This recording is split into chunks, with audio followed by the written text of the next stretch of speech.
പ്രിയപ്പെട്ടവരെ, ഇന്ന് സെപ്റ്റംബർ 27 ശനിയാഴ്ച.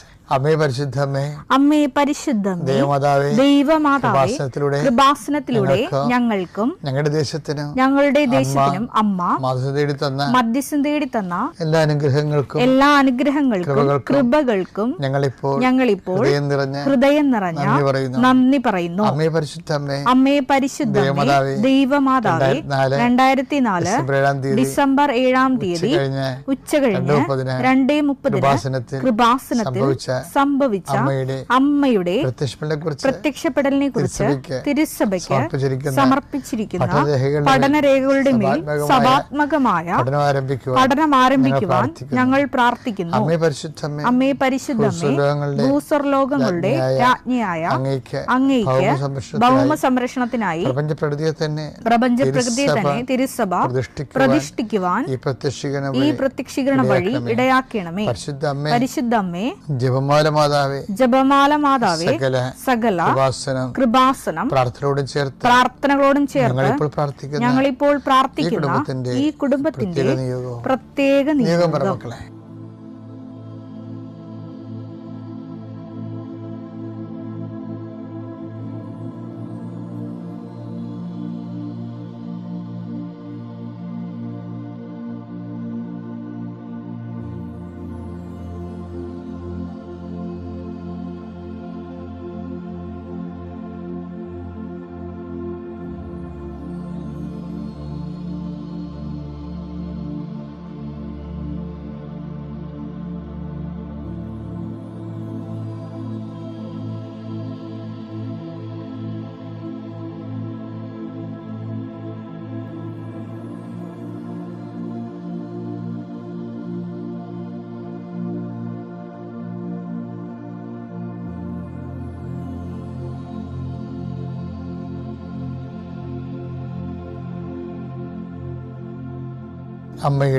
അമ്മയുടെ പ്രത്യക്ഷീകരണത്തിന്റെ ഈ അനുഗ്രഹവേളയിൽ ഞങ്ങൾക്ക് സാധിച്ചു തരുവാൻ കനിയണമേ. വിശ്വാസ പ്രമാണം.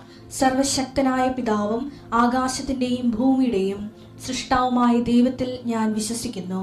അവിടുത്തെ ഏകപുത്രനും ഞങ്ങളുടെ കർത്താവുമായ ഈശോ മിശിഹായിലും ഞാൻ വിശ്വസിക്കുന്നു. ഈ പുത്രൻ പരിശുദ്ധാത്മാവിനാൽ ഗർഭസ്ഥനായി കന്യകാമറിയത്തിൽ നിന്ന് പിറന്ന് പൊന്തിയോസ് പീലാത്തോസിന്റെ കാലത്ത് പീഡകൾ സഹിച്ച് കുരിശിൽ തറയ്ക്കപ്പെട്ട് മരിച്ച് അടക്കപ്പെട്ട് പാതാളങ്ങളിൽ ഇറങ്ങി മരിച്ചവരുടെ ഇടയിൽ നിന്ന് 3-ാം നാൾ ഉയർത്ത് സ്വർഗത്തിലേക്ക് എഴുന്നള്ളി സർവശക്തിയുള്ള പിതാവായ ദൈവത്തിന്റെ വലതുഭാഗത്തിരിക്കുന്നു. അവിടെ നിന്ന് ജീവിക്കുന്നവരെയും മരിച്ചവരെയും വിധിക്കുവാൻ വരുമെന്നും ഞാൻ വിശ്വസിക്കുന്നു. പരിശുദ്ധാത്മാവിലും ഞാൻ വിശ്വസിക്കുന്നു. വിശുദ്ധ കത്തോലിക്കാ സഭയിലും പുണ്യവാന്മാരുടെ ഐക്യത്തിലും പാപങ്ങളുടെ മോചനത്തിലും ശരീരത്തിന്റെ ഉയർപ്പിലും നിത്യമായ ജീവിതത്തിലും ഞാൻ വിശ്വസിക്കുന്നു. ആമേൻ. സ്വർഗ്ഗസ്ഥനായ ഞങ്ങളുടെ പിതാവേ, അങ്ങയുടെ നാമം പൂജിതമാകണമേ. അങ്ങയുടെ രാജ്യം വരണമേ. അങ്ങയുടെ തിരുമനസ് സ്വർഗത്തിലെ പോലെ ഭൂമിയിലും ആകണമേ. അന്നു വേണ്ടുന്ന ആഹാരം ഇന്ന് ഞങ്ങൾക്ക് തരണമേ. ഞങ്ങളോട് തെറ്റ് ചെയ്യുന്നവരോട് ഞങ്ങൾ ക്ഷമിക്കുന്നത് പോലെ ഞങ്ങളുടെ തെറ്റുകൾ ഞങ്ങളോടും ക്ഷമിക്കണമേ. ഞങ്ങളെ പ്രലോഭനത്തിൽ ഉൾപ്പെടുത്തരുതേ, തിന്മയിൽ ഞങ്ങൾ രക്ഷിക്കണമേ. ആമേൻ. നന്മ നിറഞ്ഞ മറിയമേ, സ്വസ്തി. കർത്താവ് അങ്ങയുടെ കൂടെ സ്ത്രീകളിൽ അങ്ങ് അനുഗ്രഹിക്കപ്പെട്ടവളാകുന്നു. അങ്ങയുടെ ഉദരത്തിൻ ഫലമായി ഈശോ അനുഗ്രഹിക്കപ്പെട്ടവനാകുന്നു. പരിശുദ്ധ മറിയമേ, തമ്പുരാന്റെ അമ്മേ, പാപികളായ ഞങ്ങൾക്ക് വേണ്ടി ഇപ്പോഴും ഞങ്ങളുടെ മരണസമയത്തും തമ്പുരാനോട് അപേക്ഷിക്കണമേ. ആമേൻ. എൻ്റെ കർത്താവേ, ഞങ്ങൾക്ക് വേണ്ടി ക്രൂശിക്കപ്പെട്ടവനെ, ഞങ്ങൾക്ക് വേണ്ടി തിരുവിലാൽ മുറിവേറ്റവനെ, ഞങ്ങൾക്ക് വേണ്ടി മുൾക്കിടം ചൂടിയവനെ, നിന്റെ തിരുമുറുപാടുന്ന വലതുകരം, അനുഗ്രഹത്തിന് അണിപ്രദാർന്ന അത്ഭുതകരം ഓരോ മകൻ്റെ മേലും ഈ നിമിഷം വെക്കണമെന്ന് പ്രാർത്ഥിക്കുന്നു. കർത്താവേ, അങ്ങയുടെ മക്കൾ കയ്യിലെടുത്ത് വെച്ചിരിക്കുന്ന ഓരോ കാര്യങ്ങൾ, അവർക്ക് വേണ്ടി അവർക്ക് അടുത്തില്ലെങ്കിൽ അവർക്ക് വേണ്ടി മാതാപിതാക്കന്മാർ എടുത്ത് പോയി കയ്യിൽ വെച്ചിരിക്കുന്ന സാധനങ്ങൾ ഇപ്പോൾ ആശീർവദിക്കണമെന്ന് പ്രാർത്ഥിക്കുന്നു. കർത്താവേ, എൻ്റെ കർത്താവിൻ്റെ ഉന്നതമായ നാമത്തിൽ 39 വർഷം ഞാൻ അർപ്പിച്ച കുർബാനയുടെ യോഗ്യതയാൽ കൃപാസ്ഥാനത്താരെ ജീവനോടെ പ്രത്യക്ഷപ്പെട്ട പരിശുദ്ധ അമ്മയുടെ മാധ്യസ്ഥത്തിലെ ഞാൻ നിങ്ങളുടെ ഉപകരണങ്ങളെ ആശീർവദിക്കുന്നു. നിങ്ങൾ ഓരോരോ ഇടങ്ങളിലേക്ക് പോകാനും കൊടുക്കാനും വാങ്ങിക്കാനുമുള്ള വിഷയങ്ങളെ കർത്താവിൻ്റെ നാമത്തിൽ ആശീർവദിക്കുന്നു. കർത്താവ്, ഞാൻ നിനക്ക് മുമ്പ് എൻ്റെ ദൂതനേക്ക് നളിച്ചത് കർത്താവിൻ്റെ ദൂതൻ നിനക്ക് മുമ്പേ പോവുകയും നിൻ്റെ വഴികളെ ക്രമീകരിക്കുകയും ചെയ്യട്ടെ. ആശങ്കപ്പെടുന്ന വിഷയങ്ങൾ, ആശങ്കപ്പെടുന്ന വ്യക്തികൾ പരിശുദ്ധാത്മാവ് നിറയട്ടെ. നിന്നെ ഭീഷണിപ്പെടുത്തുകയും സങ്കടപ്പെടുത്തുകയും ചെയ്യുന്ന ഇന്നത്തെ എന്തെല്ലാം സാഹചര്യങ്ങൾ ഉണ്ടെങ്കിൽ അത് ഓരോ യോഗമാകാം, മീറ്റിംഗ് ആകാം, അവിടെ ഉണ്ടാകുന്ന ക്രിറ്റിസിസം ആകാം, നിന്നുള്ള ചോദ്യം പറച്ചിലാകാം, എന്തും ആയിക്കൊള്ളേ, അവിടെയെല്ലാം പരിശുദ്ധാത്മാവ് പരിശുദ്ധ ദേവമാതാവിനെ ഏൽപ്പിക്കുന്നു. Lord Jesus Christ, pour out His Spirit, touch your fire finger, soak with the precious blood, authority of the Catholic Church, power of Jesus Christ, with the merit of some holy priesthood. I bless and hallow you. എനിക്ക് Bible ഇഷ്ടപ്പെട്ടൊരു വാക്ക് എന്നാണ് സന്ദർശനത്തിൻ്റെ സമയമെന്ന് പറയും. കർത്താവ് ഓശാന പാടി എതിരേറ്റ് വിജയശ്രീലാളിതനായിട്ട് ജെറുസലേമിലേക്ക് രാജ്യക്ക് പ്രവേശനം നൽകി കഴിഞ്ഞതിന് ശേഷം ആൻറ്റി ക്ലൈമാക്സ് അടിക്കും. എന്താണ്? മാവിട്ട് കരയും. ഭയങ്കര രസമല്ലേ അത്? അതായത് ജനലക്ഷങ്ങൾ അകമ്പടിയോടുകൂടി ജനങ്ങളുടെ കൂടെ പട്ടണത്തിൽ പ്രവേശിച്ചിട്ട് അവൻ പൊട്ടിച്ചിരിച്ചെന്ന് പറയുന്നതിന് പകരം ബൈബിൾ പറയും അവൻ പൊട്ടിക്കരഞ്ഞെന്ന് പറയും. എന്താ കാര്യം? ഒറ്റ കാര്യങ്ങളൊക്കെ അറിഞ്ഞതാണ്. ഒറ്റ കാര്യം എന്താണത്? സന്ദർശനത്തിന്റെ സമയം അറിഞ്ഞില്ല. ലൂക്ക 19:42 സമാധാനത്തിനുള്ള മാർഗങ്ങൾ, സമാധാനത്തിന്റെ മാർഗങ്ങൾ ഈ ദിവസത്തിലെങ്കിലും നീ അറിഞ്ഞിരുന്നെങ്കിൽ എന്നാൽ അവ ഇപ്പോൾ നിന്റെ ദൃഷ്ടിയിൽ നിന്ന് മറയ്ക്കപ്പെട്ടിരിക്കുന്നു. ഇപ്പോൾ ഇതാ നിന്റെ ദൃഷ്ടിയിൽ നിന്ന് മറച്ചു വെച്ചിരിക്കണത്. ഇപ്പൊ സമാധാനത്തിന്റെ മാർഗം എന്താ ശരിക്കും പറഞ്ഞ? അനുതാപത്തിന്റെ മാർഗങ്ങളാണ്. സമാധാനത്തിന് മാർഗം എന്ന് പറഞ്ഞാൽ എന്താണ്? ബൈബിളിൽ സമാധാനം വരണത് അനുതാപത്തിലൂടെയാണ്. ദൈവമായിട്ട് നമ്മൾ നിരപ്പാകണത് അനുതാപത്തിലൂടെയാണ്.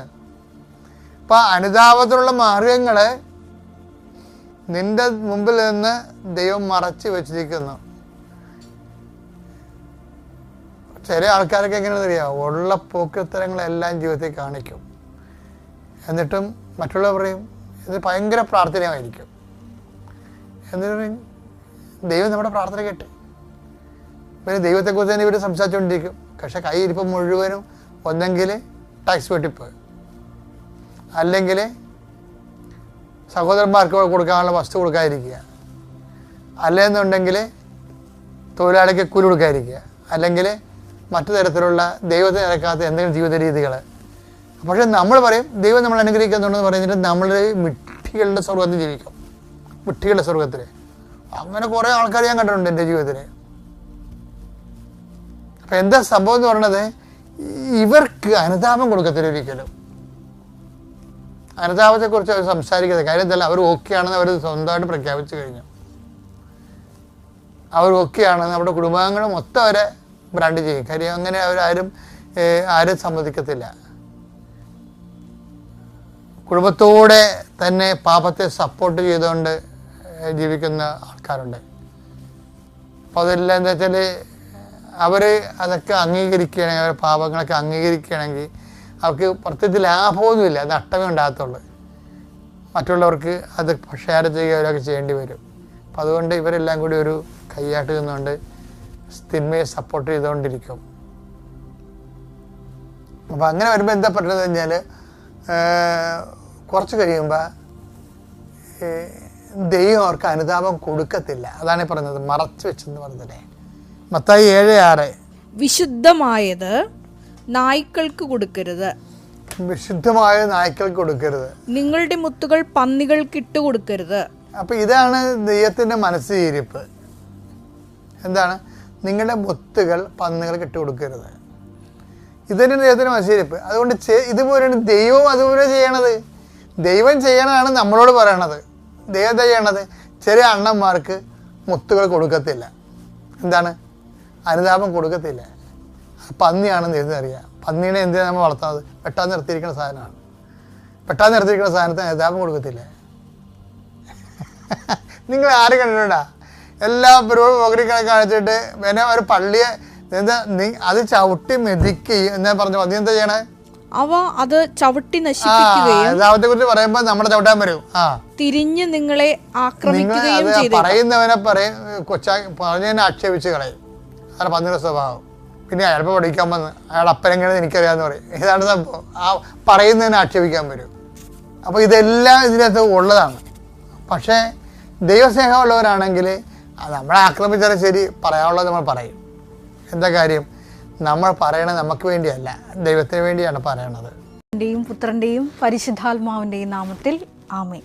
പരിശുദ്ധ ദൈവമാതാവിൻ്റെ കരം പിടിച്ച് ദൈവപിതാവിനെ മുഖാഭിമുഖം കാണുവാൻ ഈ ഭൂമിയിലായിരുന്നു കൊണ്ട് മരിയൻ ഉടമ്പടി എടുത്തുകൊണ്ട് കൂടുതൽ വിശ്വസ്തയോടെ, തീക്ഷ്ണതയോടെ ഉടമ്പടി നിബന്ധനകൾ പാലിച്ച് മുന്നേറാൻ ഉതകുന്ന ലിവിങ് ഓറക്കിൾസ്, ജീവവചസ്സുകൾ എന്ന വലിയ ശുശ്രൂഷയുടെ 22ാമത്തെ എപ്പിസോഡിലേക്ക് എല്ലാവരെയും സ്നേഹപൂർവ്വം സ്വാഗതം ചെയ്യുന്നു. ഇന്ന് നമ്മൾ സാക്ഷ്യവചന വിശകലനത്തിനായി എടുത്തിരിക്കുന്നത് അങ്കമാലിയിൽ നിന്നുള്ള എലിസബത്ത് എന്നൊരു മകളുടെ വലിയൊരു സാക്ഷ്യമാണ്. എൻ്റെ പേര് എലിസബത്ത്. ഞാൻ സെൻറ്റ് റീത്താസ് ഇടവക അങ്കമാലിയിൽ നിന്ന് വരുന്നു.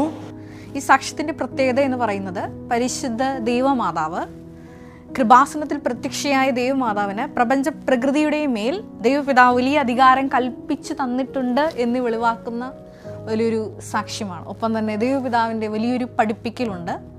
പരിശുദ്ധ ദൈവമാതാവിൻ്റെ നേരിട്ടുള്ള സാന്നിധ്യം നൽകുന്ന വലിയൊരു ദൈവാനുഭവം കൂടിയുണ്ട് ഈ ഒരു സാക്ഷ്യത്തിൽ.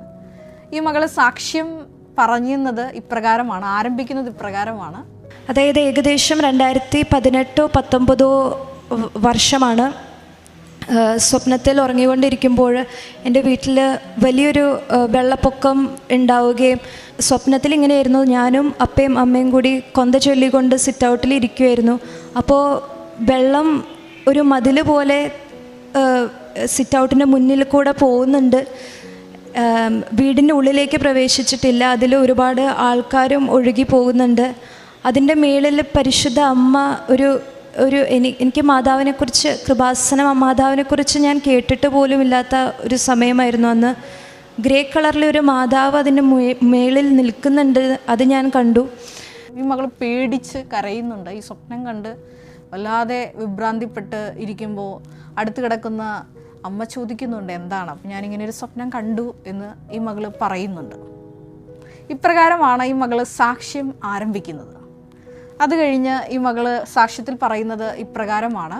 അമ്മയുടെ വീട് ചേർത്തലയാണ്. ചേർത്തലയിൽ എൻ്റെ അമ്മ വീട്ടിലേക്ക് വരുന്ന സമയത്ത് അമ്മച്ചി പറഞ്ഞു, ഇങ്ങനെ ഇവിടെ അടുത്ത് കൃപാസനം ഒരു പള്ളിയുണ്ട്, അപ്പോൾ അവിടെ മാതാവിൻ്റെ ഒരുപാട് അത്ഭുതങ്ങൾ നടക്കുന്നുണ്ട്, അപ്പം നിങ്ങൾ തിരിച്ച് പോണ വഴിക്ക് അവിടെ ഒന്ന് പോയി കയറിയിട്ട് പോയിക്കോന്ന് പറഞ്ഞു. ഇങ്ങനെ ഈ മകള് പ്രാർത്ഥിക്കാൻ വരുമ്പോൾ ഞാൻ ഇവിടെ വന്ന് മുട്ടുകുത്തിയപ്പോൾ നേരെ നോക്കിയപ്പോഴാണ് കാണുന്നത്, ഞാൻ സ്വപ്നത്തിൽ കണ്ട അതേ മാതാവാണ് ഇവിടെ ഈ ഫോട്ടോയിൽ ഉണ്ടായിരുന്നത്. അതേ ഗ്രേ കളർ മാതാവും ഞാൻ കണ്ട പോലെ തന്നെ വെള്ളത്തിന് മേളിൽ നിൽക്കുന്ന രൂപമായിരുന്നു. അപ്പം ഞാൻ അമ്മയടുത്ത് പറഞ്ഞു, അമ്മ ഈ മാതാവിനെയാണ് ഞാൻ സ്വപ്നത്തിൽ കണ്ടത്. ഈ ഒരു വലിയ അനുഭവം മാതാവിനെ എനിക്ക് അറിയില്ലായിരുന്ന സമയത്ത് നൽകിയ അമ്മയ്ക്ക് ഞാൻ ഒരുപാട് നന്ദി അർപ്പിക്കുന്നു. അപ്പോൾ ഈ മകൾക്ക് മനസ്സിലായി ദൈവമാതാവ് തന്നെ സ്നേഹിക്കുന്നുണ്ട്, ഈ ആലയത്തിലോട്ട് വിളിച്ചിട്ടുണ്ടെന്ന്. ഒപ്പം തന്നെ അന്ന് വരുന്ന വഴി വിളക്കിൽ തൈലം ഉണ്ടായിരുന്നു. അപ്പോൾ തൈലം എടുത്ത് അമ്മ കൈകൊണ്ട് തൊട്ട് എൻ്റെ കാലിൻ്റെ അടിയിലൊരു 10-15 അരിമ്പാറ പോലെ കുരുക്കളുണ്ടായിരുന്നു. അവിടെ കുരിശ് വരച്ച് തന്നു. ഇങ്ങനെ ഈ ഉടമ്പടി തൈലം ഈ മകളുടെ കാലിൽ പുരട്ടി പ്രാർത്ഥിച്ച് കഴിയുമ്പോൾ, കുറച്ച് ദിവസങ്ങൾ കഴിയുമ്പോൾ തന്നെ ഈ അരിമ്പാറകൾ മുഴുവനും അപ്രത്യക്ഷമാവുകയാണ്. അപ്പോൾ ദൈവമാതാവിൻ്റെ 2ാമത്തെ വലിയ ദൈവിക ഇടപെടലായി. വീണ്ടും 2022 ഈ മകളുടെ എലിസബത്ത് എന്ന മകളുടെ പപ്പ കൃപാസനത്തിൽ വന്ന് മരിയൻ ഉടമ്പടി എടുക്കുന്നുണ്ട്. അപ്പോൾ എല്ലാ ദിവസവും തന്നെ ഈ അപ്പൻ മക്കൾക്കും അതുപോലെ തന്നെ ഈ അമ്മയ്ക്കുമൊക്കെ ഉടമ്പടി തൈലം പുരട്ടി പ്രാർത്ഥിച്ച് ഈ ഉടമ്പടി നിബന്ധനകളൊക്കെ വിശ്വസ്താപൂർവ്വം പാലിച്ച് മുന്നേറുന്നതാണ്. അങ്ങനെ ഇരിക്കെയാണ് ഈ മകളുടെ PG പഠനമെല്ലാം കഴിഞ്ഞു. ഇപ്പോൾ വിവാഹാലോചനകളൊക്കെ വന്നു തുടങ്ങി. അപ്പോൾ കൃപാസനത്തിൽ വരുമ്പോൾ അപ്പം പറയുന്നുണ്ട്, സാക്ഷി കൗണ്ടറിൽ വന്ന് സിസ്റ്ററോട് പറയും, എൻ്റെ മകൾക്ക് ഇതുപോലെ വിവാഹാലോചനകളൊക്കെ വരുന്നുണ്ട്, പക്ഷേ ഒരു തീരുമാനത്തിലെത്താൻ കഴിയുന്നില്ല.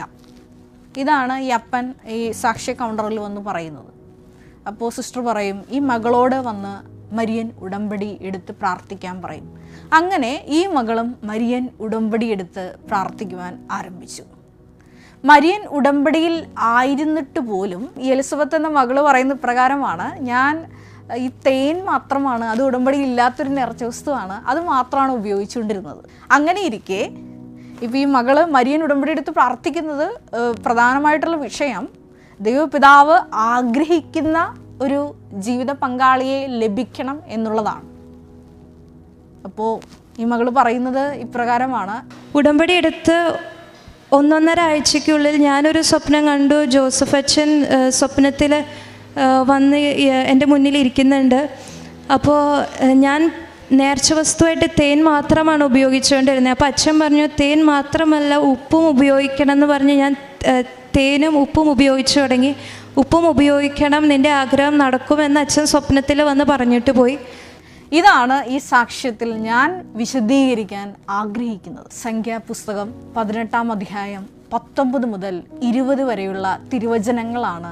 വചനം ഇപ്രകാരമാണ്: ഇസ്രായേൽ ജനം കർത്താവിന് നീരാജനമായി സമർപ്പിക്കുന്ന വിശുദ്ധ കാഴ്ചകളെല്ലാം നിനക്കും പുത്രന്മാർക്കും പുത്രിമാർക്കും ശാശ്വത അവകാശമായി ഞാൻ നൽകുന്നു. കർത്താവിൻ്റെ സന്നിധിയിൽ നിനക്കും സന്തതികൾക്കും ഇത് എന്നേക്കും നിലനിൽക്കുന്ന അലംഘനീയമായ ഉടമ്പടിയായിരിക്കും. ഇതാണ് ഈ സംഖ്യ പുസ്തകം 18-ാം അധ്യായം 19-ാം തിരുവചനം. അതായത് ഇസ്രായേൽ ജനം കാഴ്ചയർപ്പിക്കുന്ന ബലിവസ്തുക്കളെല്ലാം നിനക്കും പുത്രിപുത്രന്മാർക്കും ഉള്ളതാണ്. അതായത് ലേവ്യ പുത്രന്മാർക്കും പുത്രിമാർക്കും ഉള്ളതാണ് എന്നുള്ളൊരു വലിയ സന്ദേശമാണ്, വെളിപാടാണ് ഈ വചനത്തിലൂടെ നമ്മൾ കേൾക്കുന്നത്.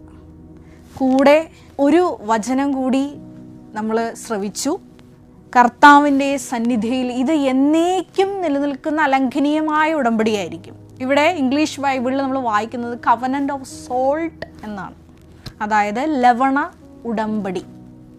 ബഹുമാനപ്പെട്ട VP ജോസഫ് അച്ഛൻ എന്തിനു വേണ്ടിയിട്ടാണ് ഒരു വ്യക്തി ഉടമ്പടി ഉപ്പ് ഉപയോഗിക്കുന്നുള്ളത് എന്നുള്ളത് കൃപാസനം മരിയൻ ഉടമ്പടി ആരാധനയിൽ വ്യക്തമായി നമുക്ക് വിവരിച്ചു തന്നിട്ടുണ്ട്. അത് റോമ 10:9 തിരുവചനത്തെ അടിസ്ഥാനപ്പെടുത്തിയാണ്. അതായത് യേശു കർത്താവാണെന്ന് അധരം കൊണ്ട് ഏറ്റുപറയുകയും ദൈവം അവനെ മരിച്ചവരിൽ നിന്ന് ഉയർപ്പിച്ചു എന്ന് ഹൃദയത്തിൽ വിശ്വസിക്കുകയും ചെയ്താൽ നീ രക്ഷ പ്രാപിക്കും. ഇവിടെ സംഖ്യാപുസ്തകത്തിലെ വചനത്തിലൂടെ നമ്മൾ വായിച്ചെടുക്കുന്നത് ഇപ്രകാരമാണ്: ഉടമ്പടി ഉപ്പ് ഒരു വ്യക്തി ഒരു സ്ഥലത്ത് പ്രയോഗിക്കുമ്പോൾ, അതുമല്ലെങ്കിൽ ഉള്ളിൽ സേവിക്കുമ്പോൾ, എടുക്കുമ്പോൾ എന്താണ് സംഭവിക്കുന്നത്? ഇസ്രായേൽ ജനം നിരാജനമായി സമർപ്പിക്കുന്ന എല്ലാ കാഴ്ചകളിലും ഉടമ്പടി ഉപ്പ് ചേർക്കണമെന്ന് മറ്റൊരു വചനം കൂടിയുണ്ട്. അത് ലേവ്യർ 2:13 തിരുവചനമാണ്. ധാന്യബലിയിൽ ഉടമ്പടി ഉപ്പ് ചേർക്കണം എന്നുള്ള തിരുവചനം. വീണ്ടും 2 ദിനവൃത്താന്തം 13:5 തിരുവചനത്തിൽ നമ്മൾ ഇപ്രകാരം വായിക്കുന്നുണ്ട്: ഇസ്രായേലിൻ്റെ ദൈവമായ കർത്താവ് ലവണ ഉടമ്പടിയാൽ ദാവീദിനും പുത്രന്മാർക്കും ഇസ്രായേലിൻ്റെ രാജ്യത്വം ശാശ്വതമായി നൽകിയിരിക്കുന്നത് നിങ്ങൾ അറിഞ്ഞുകൂടെ എന്ന്. ഈ വചനങ്ങളെല്ലാം ഒരേ ഒരു സത്യത്തിലോട്ടാണ്, ഒരേ ഒരു വെളിപാടിലോട്ടാണ് വിരൽ ചൂണ്ടുന്നത്. അതെന്താണ്? അതായത് ഇസ്രായേലിൻ്റെ ശാശ്വതമായ അവകാശം സ്വന്തമാക്കുവാൻ ദൈവത്തിൻ്റെ ജനം ഉടമ്പടി ഉപ്പ് എപ്രകാരം ഉപയോഗിക്കണം. അത് വിശ്വാസപ്രയോഗത്തിലൂടെ യേശു കർത്താവാണെന്ന് അധരം കൊണ്ട് ഏറ്റുപറഞ്ഞ് ദൈവം അവനെ മരിച്ചതിൽ നിന്ന് ഉയർപ്പിച്ചു എന്ന് ഹൃദയത്തിൽ വിശ്വസിച്ചുകൊണ്ട് വേണം അത് പ്രയോഗിക്കാൻ. കാരണം പുതിയ ഉടമ്പടിയിലൂടെ യേശു നിത്യപുരോഹിതനായി ഉയർത്തപ്പെട്ടു.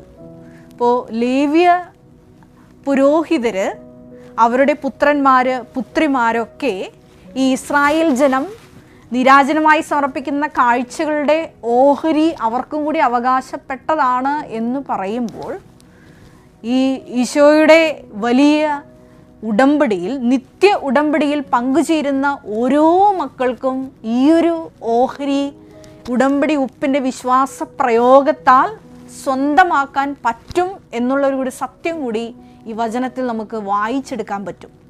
കുറച്ചും കൂടി വ്യക്തമായിട്ട് പറഞ്ഞാൽ, ലേവ്യരുടെ പ്രത്യേകത എന്ന് പറയുന്നത് അവർക്ക് ഭൂമി അവകാശമായിട്ട് അവർക്ക് അനുവദിച്ചു കൊടുത്തിട്ടില്ല. പഴയ നിയമത്തിൽ നമ്മളത് വായിക്കുന്നുണ്ട്.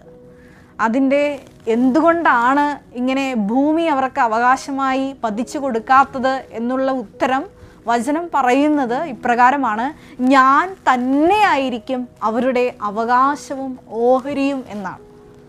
അപ്പോൾ നമ്മൾ ഈ ലവണ ഉടമ്പടി എന്ന് വായിക്കുമ്പോൾ ഉടമ്പടി ഉപ്പ് വിശ്വാസ പ്രയോഗത്താൽ ഉപയോഗിക്കുമ്പോൾ നമ്മൾ ഓർക്കേണ്ട ഒരു വസ്തുത ഇതാണ്.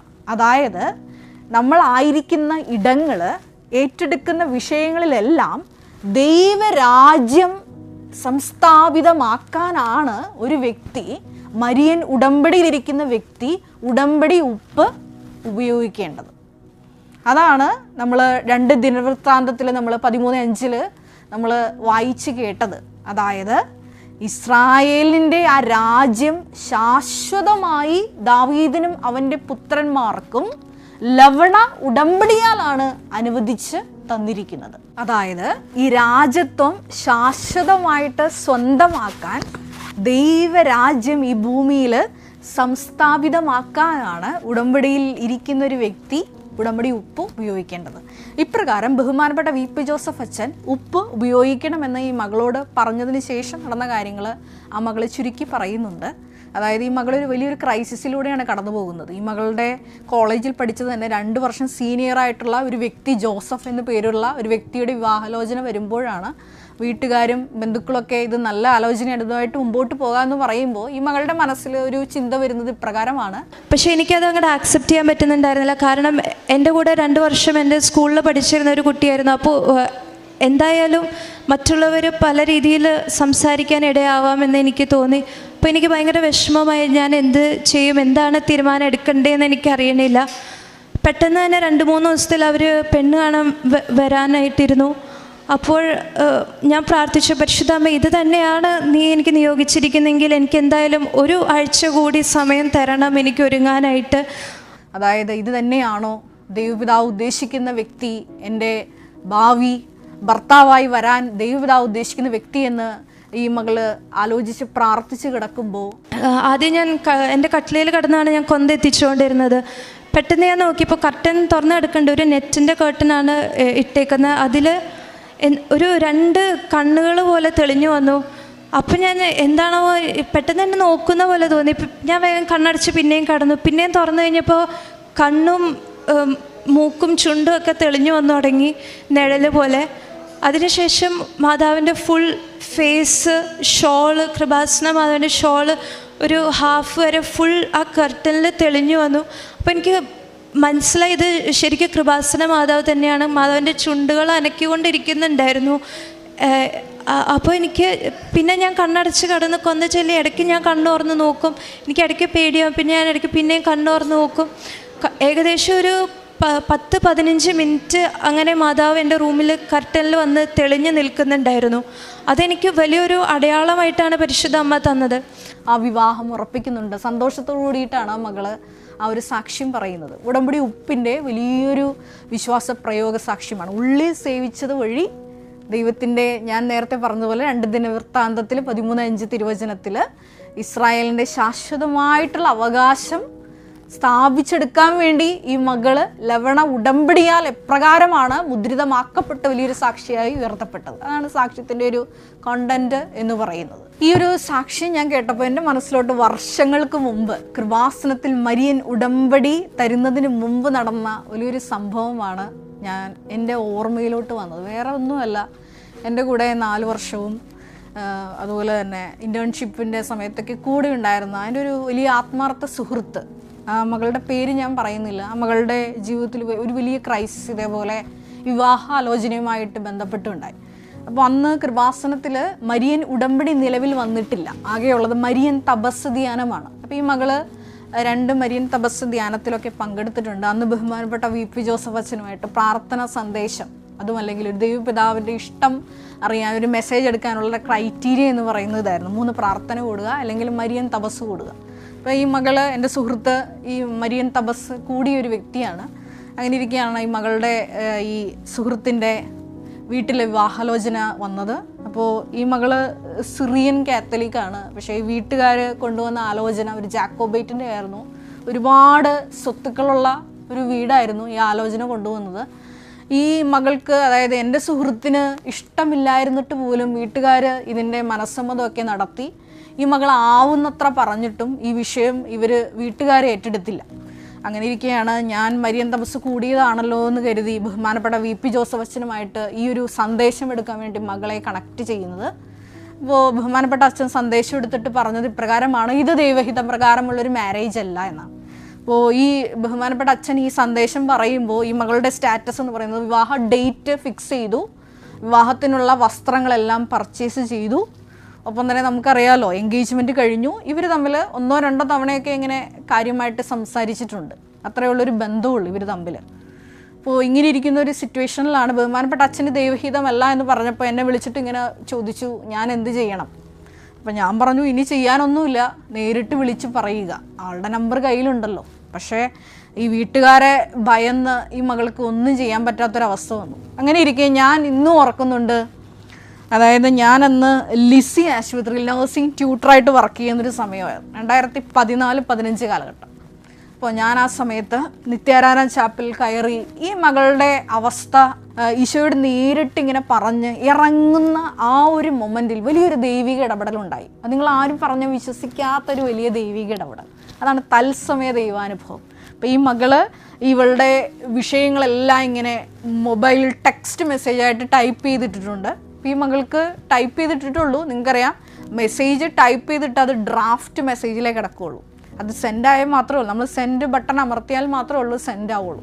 അപ്പോൾ ഞാൻ നിത്യാരാധന ചാപ്പലിൽ ഈ ഈശോയുമായിട്ട് നേരിട്ട് സംസാരിച്ച് ഇതിനൊരു തീരുമാനം ഉണ്ടാക്കണം. കാരണം എൻ്റെ ആത്മാർത്ഥ സുഹൃത്താണ്, ഞാൻ തന്നെയാണ് ഈ വിഷയങ്ങൾ എല്ലാ ദിവസവും ഈ മകളുടെ വിഷയങ്ങൾ കേട്ടുകൊണ്ടിരിക്കുന്നത്. അപ്പം ഇന്ന് നീ ഇതിനൊരു തീരുമാനം ഉണ്ടാക്കണമെന്ന് പറഞ്ഞാൽ ഞാൻ നിത്യാരാധന ചാപ്പലിൽ നിന്ന് ഇറങ്ങുമ്പോൾ എനിക്ക് ഇവളുടെ ഒരു ഫോൺ വന്നു. ഫോൺ ഇപ്രകാരമാണ്, ഞാൻ ഡ്രാഫ്റ്റ് ചെയ്തിരുന്ന മെസ്സേജ് സെൻഡായി, ഓട്ടോമാറ്റിക്കലി ഈശോ തന്നെ സെൻഡാക്കി.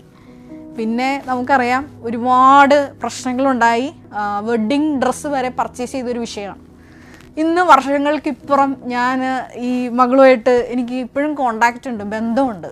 അപ്പോൾ കഴിഞ്ഞ ദിവസങ്ങളിൽ അവൾക്ക് ദൈവം ദാനമായി നൽകിയ 2 ആൺകുഞ്ഞുങ്ങളുമായിട്ട് അവൾ എനിക്കൊരു പടം അയച്ചു തന്നപ്പോൾ ഞാൻ ദൈവപിതാവിന് നന്ദി പറഞ്ഞു. ജീവിതത്തിൻ്റെ ദാമ്പത്യ ജീവിതത്തിൻ്റെയും അതുപോലെ കുടുംബജീവിതത്തിൻ്റെയും ഒരുപാട് സഹന സാഹചര്യങ്ങളിൽ തന്നെയാണ് ആ മകളായിരിക്കുന്നതെങ്കിൽ കൂടിയും ആ ഒരു സമയം ദൈവരാജ്യം പ്രത്യേകമായിട്ട് ബഹുമാനപ്പെട്ട VP ജോസഫ് അച്ഛൻ ഇത് ദൈവഹിതമല്ല എന്ന് പറഞ്ഞപ്പോൾ തത്സമയമാണ് ഈശോ ദിവ്യകാരുണ്യനാഥൻ ആ മകളുടെ വിഷയത്തിൽ ഇടപെട്ട് ആ ഒരു സിറ്റുവേഷനിൽ നിന്ന് ആ മകളെ മോചിപ്പിച്ചത്. ഇപ്പോൾ ഈ എലിസബത്തിൻ്റെ സാക്ഷ്യം ഞാൻ കേട്ടപ്പോൾ എൻ്റെ മനസ്സിലോട്ട് ഓടി വന്നൊരു വിഷയം ഇതാണ്. അതായത് നമ്മൾ ആഗ്രഹിച്ച് പ്രാർത്ഥിച്ച് ദൈവപിതാവിൻ്റെ ഇഷ്ടം ഇതാണോ എന്നറിയാൻ വേണ്ടിയിട്ട് ആത്മാർത്ഥമായിട്ട് ദൈവത്തോട് ആലോചന തേടുമ്പോൾ അത് മരിയൻ ഉടമ്പടി വഴിയാകുമ്പോൾ അത് തൽക്ഷണമാണ്, തൽസമയമാണ്, അതുമല്ലെങ്കിൽ സമയ ചുരുക്കത്തിലാണ് അതിനൊരു വലിയ ദൈവിക ഇടപെടലുണ്ടാകുന്നത്. എലിസബത്ത് അത് എടുത്തു പറയുന്നുണ്ട്. എൻ്റെ വീട്ടിൽ എന്നെ മനസ്സിലാക്കാൻ ആരും ഉണ്ടായിരുന്നില്ല. ഞാൻ മുമ്പ് പറഞ്ഞ എൻ്റെ സുഹൃത്തിൻ്റെ വിഷയം അതുപോലെ തന്നെയായിരുന്നു. ആ മകൾക്ക് വേണ്ടി ഒന്ന് സംസാരിക്കാനോ ആ മകളെ സപ്പോർട്ട് ചെയ്യാൻ ആരും ഉണ്ടായിരുന്നില്ല. പക്ഷേ ദൈവപിതാവ് ആ മകളുടെ വിഷയം ഏറ്റെടുക്കുകയായിരുന്നു. പിന്നീട് ഞാൻ ഇന്നും ഓർക്കുന്നുണ്ട്, എൻ്റെ ഈ സുഹൃത്ത് തന്നെ അൾത്താരയിൽ, കൃപാസനം അൾത്താരയിൽ മൈക്കെടുത്ത് സാക്ഷ്യം പറഞ്ഞത് ഇപ്രകാരമാണ്: ആരെയും കണ്ടുകൊണ്ടല്ല ദൈവം നിങ്ങളെ സൃഷ്ടിച്ചിരിക്കുന്നത്.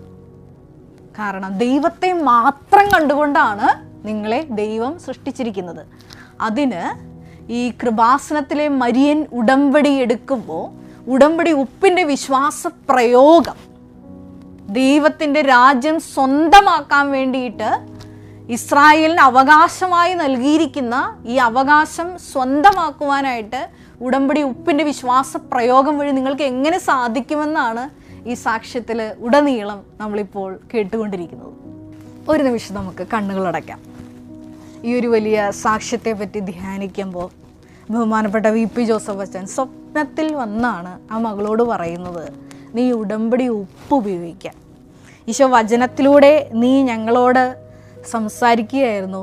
ഇസ്രായേലിന് ശാശ്വതമായ രാജ്യം കൈവശപ്പെടുത്താൻ, അവകാശമാക്കാൻ ലവണ ഉടമ്പടിയാണ് ആദ്യം മുതലേ നിലനിന്നിരുന്നത്. റോമ 10:9 തിരുവചനം അനുസരിച്ച് ഞങ്ങൾ ഓരോ ഉടമ്പടി നേർച്ച വസ്തുക്കൾ ഉപയോഗിക്കുമ്പോൾ, ഏറെ പ്രത്യേകമായിട്ട് ഉടമ്പടി ഉപ്പ് ഉപയോഗിക്കുമ്പോൾ ദൈവമായ കർത്താവ് തന്നെയാണ് ലേവ്യർക്ക് ഭൂമി അവകാശമായി കൊടുക്കുന്നതിന് പകരം ഞങ്ങൾക്ക് ഓഹരിയായി ലഭിച്ചിരിക്കുന്നതെന്ന് ഞങ്ങൾ ഉറക്കെ പ്രഖ്യാപിക്കുന്നതെന്ന് ഞങ്ങൾ മനസ്സിലാക്കുകയായിരുന്നു. ഈശോയെ, ഓരോ ഉടമ്പടി നേർച്ച വസ്തുക്കൾ ഉപയോഗിക്കുമ്പോൾ, ഏറെ പ്രത്യേകമായിട്ട് ഈ സാക്ഷ്യത്തിലൂടെ ഉടമ്പടി ഉപ്പിൻ്റെ വിശ്വാസ പ്രയോഗത്തെക്കുറിച്ച് കൂടുതൽ പഠിച്ചപ്പോൾ ഞങ്ങളും ഈ ഒരു രാജ്യത്വം അവകാശമാക്കുവാൻ, ദൈവപിതാവിൻ്റെ ഹിതം ഭൂമിയിൽ നടപ്പിൽ വരുത്തുവാൻ ഈ ഉടമ്പടി ഉപ്പ് വിശ്വാസ പ്രയോഗത്തിലൂടെ നിൻ്റെ രാജ്യം ഞങ്ങൾക്ക് വെളിപ്പെട്ട് കിട്ടുവാൻ ഉപയോഗിക്കുവാൻ വലിയ കൃപ നൽകണമേ എന്ന് പ്രാർത്ഥിക്കുന്നു. കർത്താവായ ക്രിസ്തു വഴി ഞങ്ങൾ സമർപ്പിക്കുന്ന പ്രാർത്ഥന ആദ്യം തന്നെ അമ്മ മാതാവിനും തിരുകുമാരനും ഒരുപാട് നന്ദിയുണ്ട്. എൻ്റെ പേര് ഭദ്ര എന്നാണ്. ഞാൻ തൃശ്ശൂർ ജില്ലയിൽ നിന്നാണ് വരുന്നത്. ഞാൻ 2022 ഒക്ടോബറിലാണ് ഉടമ്പടി എടുക്കുന്നത്. അപ്പോൾ ആദ്യമൊന്നും എനിക്ക് വിശ്വാസം ഉണ്ടായിരുന്നില്ല. പക്ഷേ എൻ്റെ അമ്മയ്ക്ക് ഭയങ്കര വിശ്വാസമായിരുന്നു. അമ്മ ഉടമ്പടി എടുത്ത് വീട്ടിൽ പ്രാർത്ഥിക്കുന്നുണ്ടായിരുന്നു. ആ സമയത്ത് എനിക്ക് ജോലി ഉണ്ടായിരുന്നില്ല. ഞാൻ ജേർണലിസം പഠിച്ച ഒരാളാണ്. അപ്പോൾ എനിക്ക് ജോലി ഉണ്ടായിരുന്നില്ല. അപ്പോൾ അതിൻ്റെയൊക്കെ ഒരു ഭയങ്കര ബുദ്ധിമുട്ടൊക്കെ ആ സമയത്ത് ഉണ്ടായിരുന്നു. അപ്പം അമ്മ ഇങ്ങനെ പ്രാർത്ഥിക്കുന്ന സമയത്ത് അമ്മ എന്നെ എപ്പോഴും വിളിക്കുമായിരുന്നു, കൂടെ ഇരുന്ന് പ്രാർത്ഥിക്കാനൊക്കെ പറയുമായിരുന്നു. പക്ഷെ ഞാൻ ആദ്യഘട്ടത്തിലൊന്നും അങ്ങനെ പോയിരുന്നില്ല. പിന്നെ അത് കഴിഞ്ഞ് കുറച്ച് ഞാൻ അമ്മയുടെ കൂടെ ഇങ്ങനെ ഇരുന്ന് എന്താ ചെയ്യണമെന്നൊക്കെ ഇങ്ങനെ നോക്കി കണ്ടൊക്കെ ഇങ്ങനെ ചെയ്യുമായിരുന്നു. അപ്പം ആ സമയത്ത് ഞാനിങ്ങനെ മാതാവിനോട് പറഞ്ഞു, എനിക്ക് ജോലി കിട്ടുകയാണെങ്കിൽ ഞാൻ തീർച്ചയായിട്ടും കൃപാസനത്തിൽ വരാം എന്ന് പറഞ്ഞിട്ടുണ്ടായിരുന്നു. അത് പറഞ്ഞ് 2 ദിവസം കഴിയുമ്പോഴത്തേക്കും എനിക്ക് കേരള വിഷൻ എന്ന് പറയുന്ന ചാനലിൽ നിന്ന് ഇൻ്റർവ്യൂവിന് വിളിക്കുകയാണ്. അപ്പം ഞാൻ ഇൻ്റർവ്യൂ അറ്റൻഡ് ചെയ്യുന്നു. പക്ഷേ ഇൻ്റർവ്യൂ അറ്റൻഡ് ചെയ്തിട്ട് എനിക്ക് ആ ഒരു സെലക്ഷൻ കിട്ടിയിട്ടുണ്ടായിരുന്നില്ല. അന്ന് എനിക്ക് ഭയങ്കര ദേഷ്യമായിരുന്നു. ഞാൻ അമ്മയോട് എനിക്കൊരു വിശ്വാസം എന്താണെന്ന് വെച്ച് കഴിഞ്ഞാൽ അമ്മ കൂടെ വന്നു കഴിഞ്ഞാൽ എനിക്ക് എന്തായാലും ജോലി കിട്ടുന്നുണ്ടായിരുന്നു. പക്ഷേ എൻ്റെ അമ്മയല്ല വന്നിട്ടുണ്ടായിരുന്നത്. അപ്പോൾ അതുകൊണ്ട് അമ്മയുടെ അടുത്ത് എനിക്ക് ഭയങ്കര ദേഷ്യമായിരുന്നു. ഞാൻ അമ്മേനെ ഭയങ്കര ചീത്തയൊക്കെ വിളിച്ചിട്ടുണ്ടായിരുന്നു ആ സമയത്ത്. ഞാൻ മാതാവിനോട് ഞാൻ പറഞ്ഞു, ഞാൻ ഇനി പ്രാർത്ഥിക്കാൻ എന്തായാലും അമ്മയുടെ കൂടെ ഇരിക്കില്ല. കാരണം ഞാൻ അത്രയും പ്രതീക്ഷിച്ചിട്ട് പോലും എനിക്ക് കിട്ടിയില്ലല്ലോ. കാരണം എനിക്കൊരു അഹങ്കാരം ഉണ്ടായിരുന്നു, കഴിവുണ്ട്. പക്ഷേ എനിക്ക് എന്തുകൊണ്ടാണ് അവർ ചോദിച്ച എല്ലാ ചോദ്യത്തിനും ഞാൻ ഉത്തരം പറഞ്ഞു, പക്ഷേ സെലക്ഷൻ കിട്ടിയിട്ടുണ്ടായിരുന്നില്ല. അപ്പോൾ ഞാൻ മാതാവിനെ പോലും ഞാൻ തള്ളി പറഞ്ഞൊരു സമയം ഉണ്ടായിരുന്നു. അത് കഴിഞ്ഞ് അവിടുന്ന് ഞാൻ അത്രയും കരഞ്ഞ് എൻ്റെ അമ്മേനെ പോലെ ചീത്ത വിളിക്കുകയായിരുന്നു ഉണ്ടായിരുന്നത്. പക്ഷെ അമ്മയും കരയുന്നുണ്ട്. കരഞ്ഞിട്ട് അമ്മ മെഴുകുതിരി കത്തിച്ച് പ്രാർത്ഥിക്കുക, അങ്ങനെയൊക്കെയായിരുന്നു. അവിടുന്ന് ഒരു 4-5 ദിവസം കഴിഞ്ഞപ്പോഴത്തേക്കും എനിക്ക് മെയിൽ വരികയാണ്, സെലക്ഷൻ ആയിട്ടുണ്ട്, ജോയിൻ ചെയ്യാൻ പറഞ്ഞിട്ട്. പക്ഷേ എൻ്റെ സാലറി എന്ന് പറയുന്നത് 15,000 രൂപയാണ്. അപ്പോൾ എനിക്ക് 15,000 രൂപ കൊണ്ട് എനിക്കൊന്നും ആവില്ല, കൊച്ചിയിൽ ചെന്ന് നിന്നിട്ട് ഒന്നും ആവില്ല. അപ്പോൾ ഞാൻ പറഞ്ഞു, മാതാവേ, എനിക്ക് ജോലി തന്നതിന് വളരെയധികം നന്ദിയുണ്ട്, പക്ഷേ എനിക്ക് 15,000 രൂപ കൊണ്ട് ഒന്നും ആവില്ല, കുറച്ചും കൂടിയും എന്തെങ്കിലും കിട്ടുകയാണെങ്കിൽ നന്നായിരുന്നു എന്ന് പറഞ്ഞു. അവിടുന്ന് ഒരു 2 ദിവസം കഴിയുമ്പോഴേക്കും എന്നെ അവർ വിളിച്ചിട്ട് പറഞ്ഞു, 20,000 രൂപയാണ് നിങ്ങളുടെ പോസ്റ്റ്, സബ് എഡിറ്റർ പോസ്റ്റാണ്. ട്രെയിനി പോസ്റ്റ് നിന്ന് എനിക്ക് സബ് എഡിറ്റർ പോസ്റ്റായിട്ട് എൻ്റെ സാലറി 5,000 രൂപ കൂട്ടി കിട്ടുകയും ചെയ്തിട്ടുണ്ട്. അപ്പോൾ എനിക്ക് അവിടുന്ന് ഞാൻ അമ്മ മാതാവിനെ അന്ന് തൊട്ട് പിടികൂടിയതാണ്. ഞാൻ അമ്മ മാതാവിനെ പിന്നെ ഞാൻ ഇതുവരെ ഈ നിമിഷം വരെ ഞാൻ അമ്മേനെ ഉപേക്ഷിച്ചിട്ടില്ല. ഞാൻ അതിനുശേഷം കൃപാസനത്തിൽ വന്ന് ഉടമ്പടി എടുത്തിട്ട് ആ സമയത്ത് ഭയങ്കര എനിക്ക് എൻ്റെ ഫ്രണ്ട്സിൻ്റെ അടുത്ത് പോലും, ഞാൻ പ്രാർത്ഥിക്കാനിരിക്കുമ്പോൾ ഞാൻ എൻ്റെ ഫ്രണ്ട്സിൻ്റെ അടുത്ത് പോലും അടുത്ത് ഇത് ഇങ്ങനെയൊക്കെയാണ് അമ്മയുടെ അത്ഭുതങ്ങൾ കാര്യങ്ങളെന്ന് പറഞ്ഞ സാക്ഷ്യമടക്കം അവരെന്നെ കേൾപ്പിച്ചിട്ടുണ്ടായിരുന്നു ഹോസ്റ്റലിലുള്ള സമയത്ത്. പിന്നെ അവിടുന്ന് ഒരു കൊല്ലം കഴിഞ്ഞ് 2023 നവംബറിൽ ഞാൻ തമിഴ്നാട്ടിലൊരു ടൂറിന് പോയി ഫ്രണ്ട്സിൻ്റെ കൂടെ. അപ്പോൾ ആ സമയത്ത് എനിക്കൊരു ആക്സിഡൻ്റ് ഉണ്ടായി. അത് ആക്സിഡൻ്റ് ഉണ്ടാവുകയെന്ന് പറഞ്ഞു കഴിഞ്ഞാൽ ഞാൻ ബസ്സിൽ കയറി നമുക്കറിയാമല്ലോ, KSRTC ബസ്സിൽ സിംഗിൾ സീറ്റ് ഉണ്ടാവും. അപ്പോൾ ആ സീറ്റിലിരിക്കാൻ എനിക്ക് ഭയങ്കര ഇഷ്ടമാണ്, അവിടെ ഇരിക്കാൻ വേണ്ടി. അപ്പോൾ ഞാനിങ്ങനെ എൻ്റെ ഫ്രണ്ടിൻ്റെ അടുത്ത് പറഞ്ഞു, ഞാൻ അവിടെ പോയി ഇരിക്കുകയാണ് പറഞ്ഞപ്പോൾ അവർ പറഞ്ഞു, തൽക്കാലം നീ അവിടെ പോകണ്ട, ഇവിടെ ഇരിക്കുക, കുറച്ച് കഴിഞ്ഞിട്ട് ഉറക്കമൊക്കെ വരുമ്പോൾ അങ്ങോട്ട് പോകാമെന്ന് പറഞ്ഞു. ഞാൻ നോക്കി അടുത്ത സ്റ്റോപ്പിൽ ആ സീറ്റിൽ വേറൊരു ചേച്ചി വന്നിരുന്നു. അപ്പോൾ പിന്നെ ഞാനത് മൈൻഡ് ചെയ്തില്ല. അപ്പം ഞങ്ങൾ സംസാരിച്ച് ഞാനങ്ങനെ പതുക്കെ ജസ്റ്റ് ഒന്ന് കണ്ണടച്ചപ്പോഴത്തേക്കും ആക്സിഡൻ്റായി, വണ്ടി തട്ടി. എൻ്റെ ബസ്സിൽ ആ സ്ത്രീ ഇരുന്നിരുന്ന ആ സീറ്റടക്കം അവിടെ കാണാനില്ല. ആ സീറ്റ് പിന്നെ ടയറിൻ്റെ അടിയിലാണ്, ആ ലേഡി കിടക്കുന്നത് ടയറിൻ്റെ അടിയിൽ. അപ്പം ഞാൻ ആ ചേച്ചിയുടെ അടുത്ത്, എൻ്റെ ഫ്രണ്ടിൻ്റെ അടുത്ത് ഞാൻ പറഞ്ഞു, എടാ എന്താ സംഭവിച്ചത്, എന്താ ഉണ്ടായത് ചോദിച്ചപ്പോൾ അവൾ പറഞ്ഞു, നീ അങ്ങോട്ട് നോക്കാൻ നിൽക്കണ്ട, ആ ചേച്ചി അവിടെയല്ല, ആ ചേച്ചി ബസ്സിൻ്റെ അടിയിലാണ് കിടക്കണേന്ന് പറഞ്ഞു. അപ്പോൾ സത്യം പറഞ്ഞു കഴിഞ്ഞാൽ ആ പോകുന്ന സമയത്ത് അമ്മ മാതാവ് ഞാൻ എപ്പോഴും എൻ്റെ ഡ്രസ്സിൽ പിൻ ചെയ്തിട്ട് കാശ് രൂപം പിൻ ചെയ്തിട്ട് വെച്ചിട്ടാണ് പോവുക, എവിടെ പോവുകയാണെങ്കിലും അങ്ങനെ തന്നെയാണ്. അപ്പോൾ എനിക്ക് സത്യം പറഞ്ഞു കഴിഞ്ഞാൽ ആ സമയത്ത് എനിക്ക് എന്താണ് പറയേണ്ടതെന്ന് എനിക്കറിയില്ല. പിന്നെ എനിക്ക് ആ ആക്സിഡൻറ്റിൽ എനിക്ക് പരിക്ക് പറ്റിയെന്ന് പറഞ്ഞു കഴിഞ്ഞാൽ എൻ്റെ പുരികത്തിൻ്റെ മുകളിലൊരു ഹോളാവുക ചെയ്തത്. അപ്പം ഞാൻ സത്യം പറഞ്ഞാൽ എൻ്റെ കണ്ണിൽ കൊള്ളാനുള്ളത് പുരികത്തിൽ കൊണ്ടു എന്നുള്ളതാണ്. അപ്പം എൻ്റെ മാതാവ് അവിടെ എൻ്റെ കൂടെ ഉണ്ട് എന്നുള്ളത് എനിക്ക് അത്ര വിശ്വാസം വന്നു. ആ സമയത്ത് ഞാൻ ഫ്രണ്ട്സിൻ്റെ അടുത്തൊക്കെ പറഞ്ഞു, അമ്മ ഉള്ളതുകൊണ്ടാണ് ഞാൻ രക്ഷപ്പെട്ടത്. കാരണം ആ സമയത്ത് എന്താണ് ചെയ്യേണ്ടതെന്നൊന്നും അറിയില്ല, കൈയും കാലമൊക്കെ വിറച്ചിരിക്കുകയാണ്. അപ്പോൾ എന്നെ അത്രയും നേരം ആ പറഞ്ഞ കണ്ടക്ടർ അടക്കം ഭയങ്കര ചീത്ത വിളിച്ചു ഞങ്ങളെ. കാരണം നമ്മൾ മലയാളികളാകുമ്പോൾ പ്രത്യേകിച്ച് അവർക്കൊരു ഇതുണ്ടാവും. അപ്പം അങ്ങനെ ആ കണ്ടക്ടർ അത്രയും ചീത്ത വിളിച്ചിരിക്കുന്ന സമയമായിരുന്നു. നോക്കുമ്പോൾ ഈ ആക്സിഡൻറ്റ് സംഭവിച്ച സമയത്ത് പുള്ളി എൻ്റെ കാലിൻ്റെ ചോട്ടിലിരിക്കുകയാണ്. അപ്പം ഞാൻ നോക്കുമ്പോൾ പുള്ളിയുടെ കാലൊന്നും കാണാനില്ല. അപ്പം ഞാൻ വിചാരിച്ചു കാലൊക്കെ എന്തെങ്കിലും സംഭവിച്ചിട്ട് ഞാൻ വേഗം എൻ്റെ കാശ് രൂപ എടുത്തിട്ട് അയാളെന്നെ പൊക്കി ഇങ്ങനെ എടുത്തപ്പോൾ കാല് കാണാനുണ്ട്. അങ്ങനെ ഞങ്ങൾ വേഗം എൻ്റെ പരിക്കൊക്കെ ഞാൻ മറന്നു. ഞാനും എൻ്റെ ഫ്രണ്ട്സൊക്കെ കൂടി ഇവരെന്നെ ആംബുലൻസ് വന്നപ്പോൾ അതിലേക്കൊക്കെ കയറ്റാനും ഒക്കെ ആയിട്ട് നിന്നു. എൻ്റെ ഒരു എന്താ പറയുക, മാതാവ് എൻ്റെ കൂടെ ഉണ്ട് എന്നുള്ളത് എന്നെ വീണ്ടും തെളിയിച്ചുകൊണ്ടിരിക്കുകയാണ്.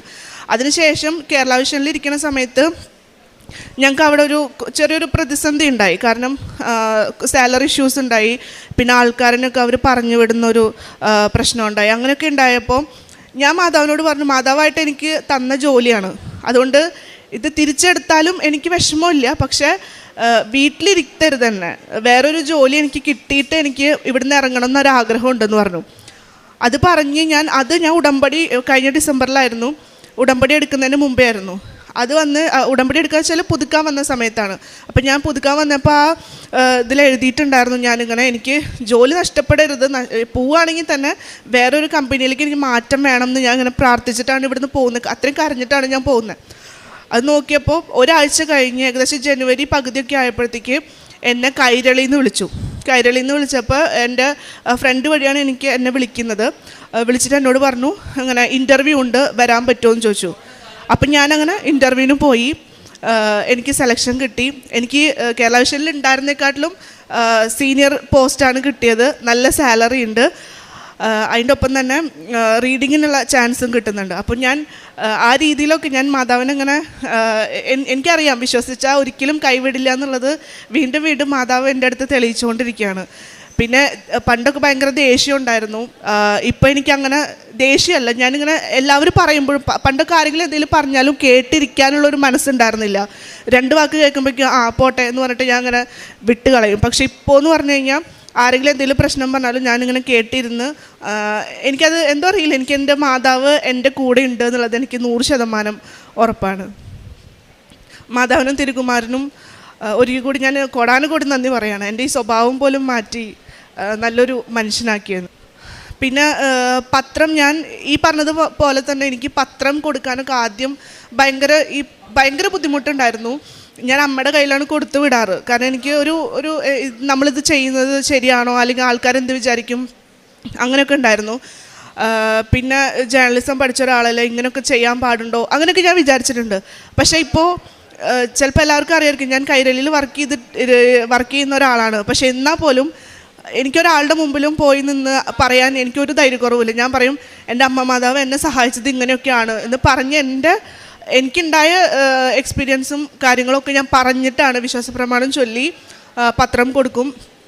ഒപ്പം തന്നെ ഞങ്ങളുടെ അവിടെ വൃദ്ധസദനമുണ്ട്. അപ്പോൾ എനിക്ക് സാലറി കിട്ടുന്ന സമയത്ത് അമ്മമാരെ കാണാൻ പോവും, അവർക്ക് പൈസ കൊടുക്കും. പിന്നെ ഞങ്ങളുടെ അവിടെ 2-3 ചേട്ടന്മാർ വയ്യാതെ കിടക്കുന്നവരുണ്ട്. അപ്പോൾ അവരെ പോയി കാണും. അപ്പോൾ അമ്മയും ഞാനും കൂടെ പോവുക. അപ്പോൾ കാശ് രൂപം അവരുടെ കയ്യിൽ വെച്ച് പ്രാർത്ഥിക്കും. പിന്നെ തൈലം തൊട്ട് അവരെ തൊട്ട് ഇങ്ങനെ ഇതാക്കും, നെറ്റിലൊക്കെ വരച്ചു കൊടുക്കും, കുരിശ് വരയ്ക്കും, അങ്ങനെയൊക്കെ ചെയ്യും.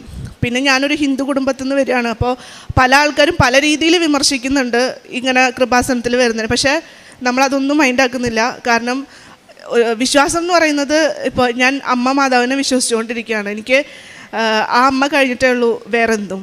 അങ്ങനെയാണ് ഇപ്പോൾ ആ ഒരു 2022 ഒക്ടോബറിൽ ഞാൻ ഉടമ്പടി എടുത്ത ആ സമയം മുതൽക്ക് ഇന്നീ നിമിഷം വരെ ഞാൻ അമ്മേനെ കൈവിട്ടിട്ടില്ല.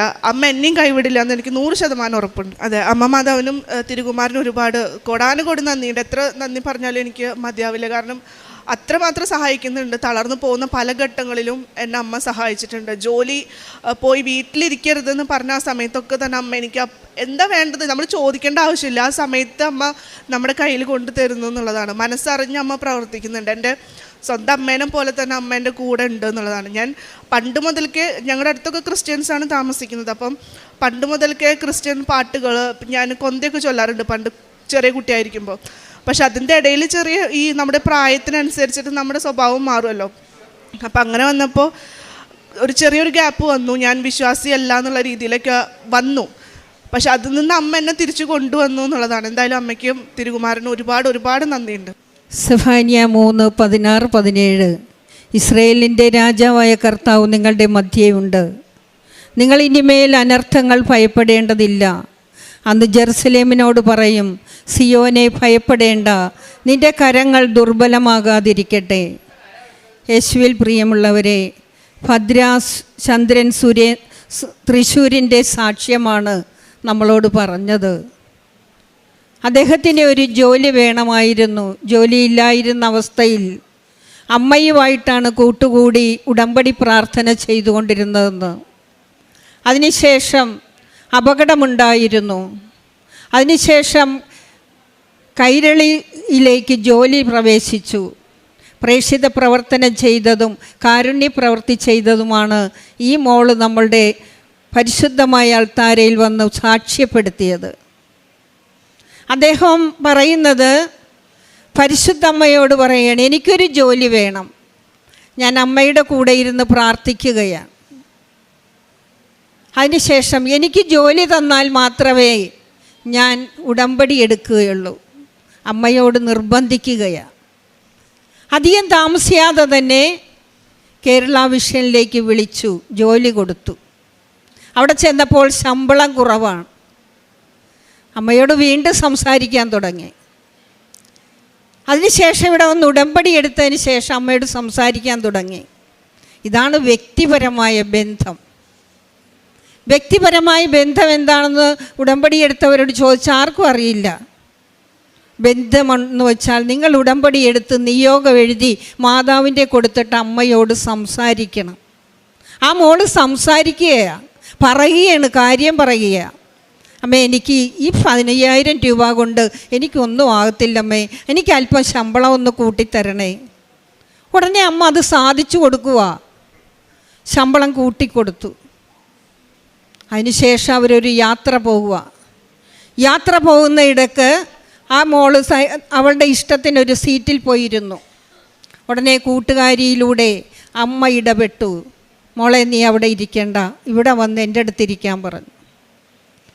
ഉടനെ തന്നെ അവിടെ അപകടം നടക്കുകയാണ്. ആ മോൾ ഇരിക്കാനായി ഒരുങ്ങിയ സ്ഥലത്ത് സീറ്റും ആയിരുന്ന സ്ത്രീയെയും കാണാനില്ല. ഇവർ യാത്ര ചെയ്യുമ്പോഴെല്ലാം അവരുടെ മരിയൻ മെഡൽ, അതായത് കാശുരൂപം അവരുടെ ഡ്രസ്സിൽ പിൻ ചെയ്തുകൊണ്ടാണ് പോണത്. ഉടമ്പടി തൈലമെടുത്ത് കുരിശ് വരച്ചിട്ടൊക്കെയാണ് പോകുന്നത്. ആ വലിയ അപകടത്തിൽ നിന്ന് അവർക്കൊരു ചെറിയ പരിക്ക് വെച്ച് കൊടുത്തിട്ട് വലിയ അപകടത്തിൽ നിന്ന് ജീവനോടുകൂടി അവരെ രക്ഷിച്ചു. അതിനുശേഷം കൈരളി ചാനലിലേക്ക് പോകാനുള്ള ഇൻ്റർവ്യൂ ഒക്കെ നടന്നപ്പോൾ ആ സ്ഥലത്തെല്ലാം പോകുമ്പോൾ അവിടെയുള്ള ഓഫീസിലുള്ള പ്രയാസങ്ങളുള്ളപ്പോഴൊക്കെ എല്ലാം ഉടമ്പടി കാശുരൂപം എടുത്ത് അമ്മയോട് പറയുകയാണ്. നമ്മുടെ അമ്മ സഞ്ചാരി അമ്മയാ, സമയത്തിൻ്റെ അമ്മയാ, സമയത്തിൻ്റെ മേൽ അധികാരമുള്ള അമ്മയാണ്. ആ മോൾക്ക് ഇപ്പോൾ നല്ല ജോലിയും നല്ല ശമ്പളവും കൊടുത്തു. ഞാൻ ഒരിക്കലും എൻ്റെ ജീവിതകാലം മുഴുവനും അമ്മയെ വിട്ട് ഞാൻ പോകത്തില്ല. അമ്മ മാത്രമാണ് എൻ്റെ ജീവിതത്തിൽ. എൻ്റെ പെറ്റമ്മയേക്കാൾ കൂടുതൽ ഞാൻ എൻ്റെ പരിശുദ്ധ അമ്മയെ സ്നേഹിക്കുകയും കൂടെ കൊണ്ടു നടക്കുകയും ചെയ്യുന്നെന്ന്. അങ്ങനെ കാരുണ്യ പ്രവൃത്തി ചെയ്യും. മറ്റുള്ളവർക്ക് അവർക്ക് കിട്ടുന്നത് ശമ്പളത്തിൽ നിന്ന് കിട്ടുമ്പോൾ 1% എടുത്ത് മറ്റുള്ളവർക്ക്, രോഗികൾക്ക് ഭക്ഷണമായിട്ടും വസ്ത്രമായിട്ടും അവരൊരുമിച്ച് കൊണ്ടേ കൊടുക്കുകയാണ്. എന്നാൽ പ്രേക്ഷിത പ്രവർത്തനം ചെയ്യാൻ ആദ്യം ഒരു മടിയായിരുന്നു, ഞാൻ എന്നൊരു ഭാവമുണ്ടായിരുന്നു. അത് മാറ്റി എളിമപ്പെട്ടു. അമ്മയെപ്പോലെ പരിശുദ്ധമ്മ ചെയ്തതെന്താ? ഒന്നുമില്ലാത്ത അവസ്ഥയിൽ എല്ലാ കാര്യങ്ങളും പരിശുദ്ധ അമ്മ ഈശോയുടെ അടുത്ത് ദാസിയായിട്ട് നിന്നു. അതുപോലെ ഈ മോള് ദാസിയായി എളിമപ്പെട്ടപ്പോൾ. ഉടമ്പടി ജീവിതം എളിമയുടെ പ്രതീകമാണ്. അങ്ങനെ എളിമപ്പെട്ട് അവർ പ്രേക്ഷിത പ്രവർത്തനം മറ്റുള്ളവരുടെ കൈകളിൽ പ്രേക്ഷിത പത്രം കൊടുത്തപ്പോൾ അവർ പറയുമായിരുന്നു, എനിക്ക് എൻ്റെ പരിശുദ്ധ അമ്മ കഴിഞ്ഞിട്ടേ ഉള്ളൂ, അമ്മ തന്നതാണ് എന്നെ ഈ നിലയിൽ വരെ എത്തിച്ചത്. അതുകൊണ്ട് നിങ്ങൾ ഈ പത്രം വായിച്ച് അറിയാത്തവരെ അറിയിക്കുകയും അറിഞ്ഞവരെ ആഴപ്പെടുത്തുകയുമാണ് മോൾ ചെയ്തത്. അങ്ങനെ ചെയ്തതിൻ്റെ ഫലമായി ഇന്ന് പരിശുദ്ധമ്മ ശക്തനായി വല്ലുന്ന വൻ കാര്യം ചെയ്തു കൊടുത്ത് ഉടമ്പടിയിൽ വിശ്വാസവും വിശ്വസ്തതയും സമർപ്പണവും സത്യസന്ധതയിൽ നിന്ന് വലിയ സാക്ഷ്യത്തിൻ്റെ ഉടമയായി മാറി. എനിക്കിഷ്ടമുള്ളവരോട് ഞാൻ പ്രസാദിക്കും, എൻ്റെ ഇഷ്ടമുള്ളവരോട് ഞാൻ കരുണ കാണിക്കും. ഈ വചനഭാഗം